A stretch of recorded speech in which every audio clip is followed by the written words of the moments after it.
Our next video homework, let's get started with a comment. Just a FYI for everybody out there, if you need an ark to save two of every animal, I know a guy.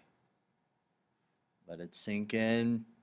Pretty good. All right, let's get going with the actual content today. Culture in the 1930s, culture in America.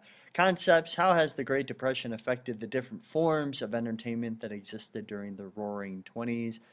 And you're going to take a look of different artistic works presented to you from the Great Depression era. Some vocabulary for today: unemployment, foreclosure, and collateral, all of which you might be familiar with, but there it is for you just to go ahead and review.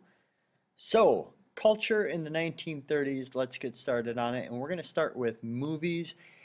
And there is certainly a big increase in the popularity of movies during the 1930s. And we are going to see some great movies come out.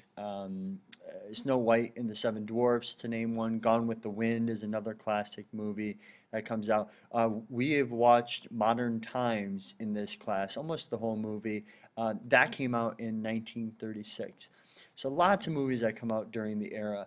I'm going to shift gears briefly to to a novel called The Grapes of Wrath. It was written by John Steinbeck, and that also does become a movie. And this movie actually takes a look at the lives of Okies, or people from Oklahoma, that pack up their belongings during the time of the Dust Bowl, and they head out west looking for work, looking for some sort of success. And it's a movie that not only takes a look at their life and their transition to the West, but also analyzes the socialism versus capitalism and what's best for America during the Great Depression.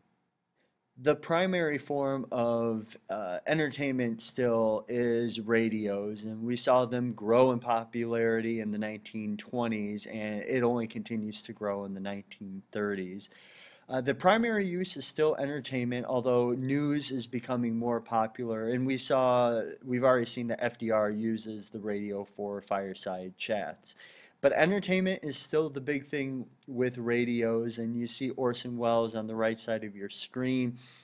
He's pretty famous for something that he put out called War of the Worlds, and it was a fake radio story about Martians invading the United States. And radios are so powerful at the time that there were a lot of people out there that actually believed Martians were invading the United States. No matter how silly that may or may not seem to us right now, that does illustrate the power that radios did have, and the effect on people that they could have.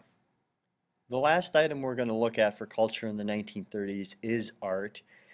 And FDR really suggests that art has an important role in getting this nation back on track, and that's evident when he actually dedicates some money, I think it's from the WPA, dedicates some money to art programs and to artists, maybe in essence just to capture the 1930s in art. And that's what you're going to take a look at next. I'm going to be done here.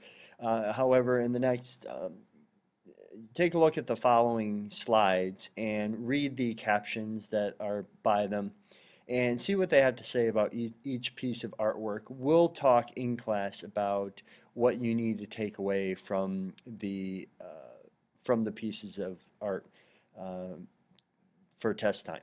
Until then, we'll see you next time.